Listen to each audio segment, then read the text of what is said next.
हिकमत से, स्मार्टनेस तरीके से खेलते हुए लोगों से साइन ले लिया। जो नोटिस पहले दी जाती है वो नोटिस भी बैक वक्त में दिया जाए, जिस दिन नोटिस बात हुई उसी दिन नोटिस दिया और उसी दिन। तो जो तरीका है, जो प्रोसीजर है, उससे हटते हुए तमाम काम हुए। क्योंकि ज्यादातर वहां पर जो रहने वाले हैं वो इन्वेस्टर हैं, किराए पर देकर के बाहर रहते हैं, उन्हें पूरे प्रोसीजर से कोई इल्म नहीं है। लेकिन जो वहाँ के पुराने रहने वाले हैं और उन्हें जो तकलीफें हैं, क्योंकि रोल ये होता है कि अगर आपका 1 RK है तो आपको 1 BHK मिलता है, आपका 1 BHK है तो आपको 2 BHK मिलता है। क्योंकि लोगों को अलग तरह से भरम में ले करके और इमोशनली ब्लैकमेल करते हुए या मौके की नजाकत का फायदा उठाते हुए दस्तखत करा दिए गए। कुछ लोगों को रेंट दे रहे हैं। लेकिन सबसे पहले आपकी वीडियो देखिए और उनकी पीड़ा समझिए। इस समय हम विजय पार्क के न्यू ओमकार सोसाइटी पर हैं और यही बिल्डर ने जो यहाँ पर सोसाइटी खाली करवाई है। ये देखिए पूरा वीडियो जो हम आपको दिखा रहे हैं कि लोग खाली करके जा चुके हैं। 8-10 लोग यहाँ पर मौजूद हैं और आइए हम इनसे जानने की कोशिश करते हैं कि क्या गुजरी और इनकी शिकायतें क्या है। सर, आपका नाम? रमाशंकर राम कुमार चौबे। आपको क्या शिकायत है? रिडेवलपमेंट तो अच्छी बात है। ओपन प्रक्रिया नहीं हुई, टेंडर प्रक्रिया नहीं हुई, PMC नहीं रखा गया, जो 79 के कायदे को 2019 के कायदे को उल्लंघन है। और बिल्डर को हाथ में पकड़ के चेयरपर्सन ने खेल खेला और खेल खेलने के बाद अभी 2023 में 79 किया। अब भी उसने नवंबर 2025 को बिल्डिंग का ऑडिट करवा के धोखादायक जाहिर किया, जबकि बिल्डिंग खाली करवाया रीडेवलपमेंट के नाम पे। और अभी हम लोगों हमको कुछ भी डॉक्यूमेंट्स नहीं दिया, हमारी कहीं भी साइन नहीं ली गई है। और हम लोगों कैसे घर खाली कर दिया? तो हमने नहीं खाली किया ना, इसलिए हमको AAA नहीं मिला, हमको CMC नहीं हुआ, CC नहीं आई, IOT नहीं आई, तो हमने इसलिए घर खाली नहीं किया। कितने लोगों ने खाली कर दिया? हम 4-5 लोग हैं और बाकी पूरी सोसाइटी ने खाली। दरअसल हमारी सोसाइटी में छोटा सा प्रॉब्लम यह है कि 19 मेंबर ही, 56 मेंबर की सोसाइटी में 19 मेंबर ही आज 15-20 सालों से रह रहे थे। बाकी के ओनर्स फ्लैट भाड़े से देके बाहर रहते हैं। हाँ, मतलब उनको ब्लैकमेलिंग करके, उनको कुछ भी जानकारी नहीं देके कमेटी ने दिशा भूल किया है। आपका क्या कहना है? हमारा यही कहना है कि मेरा कहना यही है कि जो कुछ भी उन्होंने किया है ठीक है, इलीगल है, लीगल है, जो कुछ भी है वो चल रहा है, सब कोर्ट मैटर है, सब चल रहा है। लेकिन अभी इन्होंने जो C1 कैटेगरी घोषित किया है उसमें हमको सेकंड ओपिनियन नहीं दिया है। वो हमारा डिमांड है कि हमें सेकंड ओपिनियन दिया जाए। हमने BMC में लेटर वगैरह सब डाल दिया है। तो पहली बार नोटिस आपको दिया था या नहीं दिया था? हमको नोटिस नहीं दिया। हमारे बोलने के बाद खाली करवा लिया जी, बिना नोटिस खाली कराया। और हमारे बोलने के बाद उन्होंने 31 मार्च को नोटिस लगाया। यानी जिस दिन आपने कहा उसी दिन नोटिस जी, जिस दिन हमने ऑब्जेक्शन लिया उसी दिन उन्होंने नोटिस लगाया कि बिल्डिंग C1 कैटेगरी में है, इसलिए हमने सबको खाली कराया। आपने इसके लिए कोई कदम उठाया? कहीं गए पुलिस स्टेशन से लेकर? हाँ, पुलिस स्टेशन में भी गए, हमने कंप्लेंट भी डाला, FIR रजिस्टर के लिए हमने बोला, उन्होंने FIR भी हमारा नहीं लिया। आज तक क्लोजिंग लेटर भी नहीं दिया कि आपका FIR क्यों नहीं होगा। मीरा रोड में सिविल मार्च में हमने डाला है, सिविल सूट है। ऑनलाइन कंप्लेंट करते हैं, पहले ऑनलाइन कंप्लेंट करने के बाद फिर उसके बाद स्टेप बाय स्टेप। हमारी ये गलती होती है कि हम प्रोसेस और प्रोसीजर से नहीं चलते। हाँ, हमने ऑनलाइन नहीं किया। प्रोसीजर से चलते होते तो आपके पास हर चीज का एविडेंस होता था। तो जो अगर गलतियां होती है तो कहीं ना कहीं कोई हमारी गलतियों का फायदा उठाता है। हाँ, हमारी गलतियों का पूरा फायदा उन्होंने उठाया है। अभी परिस्थिति क्या है, सिचुएशन क्या है आपकी? अभी सिचुएशन ये है कि हमको भी रिडेवलपमेंट चाहिए, बट रिडेवलपमेंट के नाम पे पूरी धतिंग हो रही है। बाकी के लोगों को रेंट वगैरह मिल रहा है, नहीं मिल रहा है, वो तो हमें भी पता नहीं। चूंकि हमको तो ग्रुप से इन्होंने 3 साल पहले ही निकाल दिया और आज तक उन्होंने ऐड भी नहीं किया हमको, तो हमें इंफॉर्मेशन नहीं मिलती। अभी हमारा अगला कदम यही है कि इन्होंने C1 घोषित किया है तो हमको उसको पारदर्शिता करने के लिए उनको रीस्ट्रक्चर ऑडिट करने का हमको परमिशन मिलना चाहिए। हमने BMC में लेटर भी डाला है, तो वो हमको करने तक बिल्डिंग को कुछ भी डैमेज नहीं करना है, तब तक के लिए रुकना है उनको। देखिए, हर चीज दुनिया में हर चीज का सोल्यूशन है। शर्त ये है कि आप सही मशवरा लें, सही लोगों से सही गाइडलाइन लें। आइए हम जानना चाहते हैं अपनी हमारी जो यहाँ फीमेल लेडीज है, महिलाएं हैं, तो क्या सिचुएशन के साथ आप गुजरी हैं और अभी आप क्या चाहती हैं?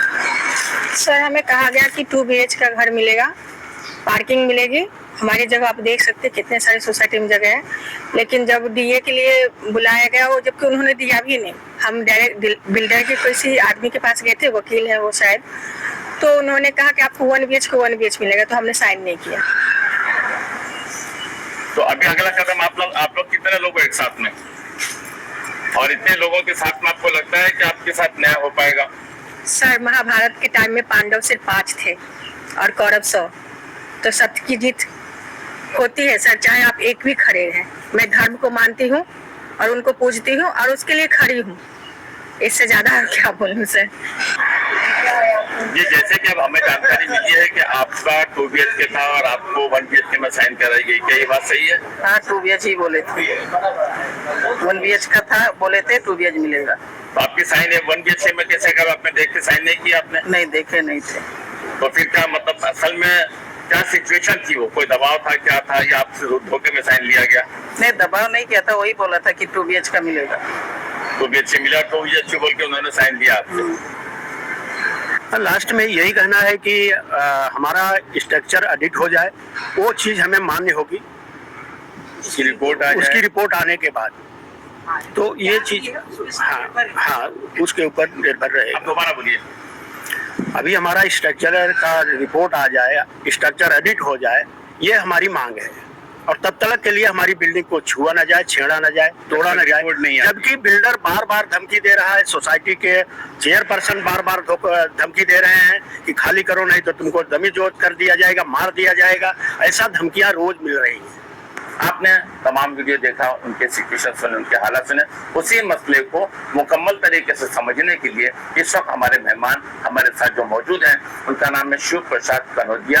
ये पेशे से वकील है। वकील साहब, न्यूज़ इंडिया 9 में आपका बहुत बहुत स्वागत है। आज जो विजय पार्क में हमने विजिट किया, और चूंकि वो केस पूरा आप देख रहे हैं, तो जरा आप हमारे दर्शकों को, हमारे जानने वालों को ये बताएंगे कि वो मामला कैसा है और किस तरीके से अगर हम चीट कहें तो गलत नहीं होगा। Thank you for news India 9। ये इसके पहले दूसरे वकील थे इसके अंदर, अभी रिसेंटली हमारे पास आए तो मैं इनके सब पेपर्स को चेक किए, उन्होंने जो पेपर निकाले हैं, जो इनका डीए वगैरह हुआ है, तो डीए को एक डीए नहीं है, वहाँ पे 3 डीए हुए हैं, ठीक है, और तीनों डीए में है ना बहुत सारे डिफरेंसेस है। पहली चीज। दूसरी चीज, जो स्ट्रक्चरल ऑडिट का रिपोर्ट है उसमें स्ट्रक्चरल ऑडिटर का साइन ही नहीं है। तो जब साइन नहीं है तो कौन से बेस पे उन्होंने C1 कैटेगरी की, जो उन्होंने बताया कि नोटिस पहले नहीं दिए थे, इनको पहले खाली करा दिए प्यार से, भाई आप लोग खाली कर दीजिए, हमें बिल्डिंग का रिडेवलपमेंट करना है।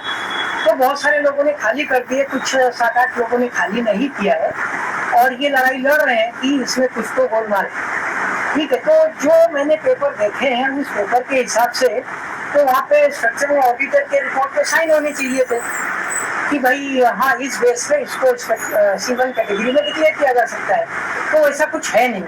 तो इन्होंने जो पेपर निकाले हैं, अभी ये कोशिश ये कर रहे हैं कि मैं जहाँ तक हो सके सेकंड इसका स्ट्रक्चरल ऑडिट कराऊं, और उसकी रिपोर्ट क्या आती है उस रिपोर्ट के बेस पे आगे हम कार्रवाई करेंगे। एक सवाल ये जहन में आता है, वकील साहब के कहते हैं कि जहाँ पर मेजोरिटी जा चुकी है उनके साथ में, और माइनॉरिटी बहुत कम लोग बचे हैं जो इसका शिकार हुए हादसे का, ऐसी सिचुएशन पर आपको कानूनी क्या फायदे मिल सकते हैं, या इनका कुछ अला भला हो सकता है, या ये भी उसी प्रेशर की चक्की में पिसके रह जाएंगे? अभी देखिए, भले मेजोरिटी उधर चली गई हो, लेकिन वो मेजोरिटी कैसे गई है वो इम्पोर्टेंट है।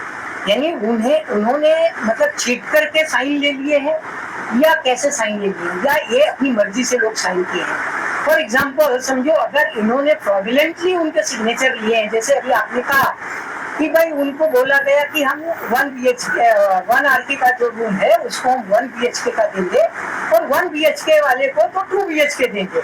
लेकिन आज जैसे वहाँ की एक लेडीज जो बोल रही थी, तो कह रहे हैं कि नहीं, हमको बोल के 2 BHK का बोला, लेकिन साइन लिया 1 BHK पे। उनके मुताबिक ये दिखाई देता है कि उनका जो सिग्नेचर लिया गया है वो चीटिंग से लिया गया है, उनको प्रॉपरली उनके साथ बिल्डर आके मीटिंग नहीं किया, ये भी आज पता चला। पहले डीए मिलना चाहिए साइन कि वो जो बिल्डर, हाँ वो जो है अब वहाँ पे कुछ भी मतलब जो विजिट ही नहीं हुए बिल्डर का आज तक, जो साइन हुआ है बिल्डर ने, मतलब डीए साइन कराए हैं, वो डीए भी इनको पढ़ने के लिए नहीं दिया गया कि वो डीए के अंदर लिखा क्या है एक्चुअली। अगर समझो इन्होंने ये साइन कर दिया और जो ये कह रहे हैं कि 1 BHK का 2 BHK देंगे, तो वो डीए में लिखा रहता है कि कितना परसेंटेज मेंशन होता है सब। कॉर्पस फंड कितना देगा, बराबर है, उसकी सिक्योरिटी डिपॉजिट क्या होगी। समझो कल ये बिल्डर छोड़ के भाग गया कि इसकी जिम्मेदारी कौन लेगा, आप समझे ना। तो ये बहुत सारी चीजें होती हैं जो उसके लिए सिक्योरिटी डिपॉजिट रखनी पड़ती है, कहाँ पे, बैंक में रखनी पड़ती है। 70% 75% उनका जो डिपॉजिट है वो रखना पड़ता है। अगर कल ये बिल्डर चला भी जाए तो हम वो 75% यूज करके किसी और बिल्डर से हम रीडेवलपमेंट करा सकते हैं। अभी जो ये लोगों ने, जो कुछ लोग बचे, 8-10 लोग बचे, क्या इनके अलग अलग होने का कानूनी कोई रास्ते हैं? है ना, रास्ते हैं। जैसे इन्होंने अभी अपना डिसीजन एक लिया है कि मैं इसका री-स्ट्रक्चरल ऑडिट करवाऊंगा और अगर उसके अंदर कुछ ऐसी रिपोर्ट आती है उस मुताबिक जो है आगे की कार्रवाई की जाएगी। आपने पूरी बात सुनी, वकील साहब से पूरी तफसील सुनी और वहाँ के लोगों का पूरा दर्द आपने सुना कि किस किस तरीके से, क्या जो वहाँ पर मौके पर रहते हैं, जो रेगुलर वहाँ पर वर्षों से रहते आए हैं, उन्हें ज्यादा उस परिस्थिति से वाकिफ है। जो किराए पर देकर रह रहे हैं वो उन तमाम हालात से वाकिफ नहीं है। आज का प्रोग्राम हम यहीं समाप्त करते हैं, लेकिन हम आपसे एक अपने चैनल के माध्यम से गुजारिश करते हैं कि ख्वाह वो बिल्डर का मामला हो या कोई बिजनेस का हो या किसी भी तरीके से, डॉक्यूमेंट्स लें, प्रॉपर पढ़ें, अपने वकील से प्रॉपर पढ़वाएं। लोगों को ये समझ में आता है कि चलो हमने पढ़ लिया काफी है, लेकिन उसकी बारीकियां एक वकील ही बता सकता है। तो छोटे से अमाउंट के लिए आप अपना बड़ा नुकसान मत करिए। हमारे चैनल को सब्सक्राइब करिए, लाइक करिए और ये निवेदन है कि ऐसी कोई भी समस्या आपके पास है तो न्यूज़ इंडिया 9 आपके साथ खड़ा है और शाना बशाना आपकी लड़ाई में शामिल है। प्रोग्राम को यहीं समाप्त करते हैं। आसिफ खान को इजाजत दीजिए। जय हिंद।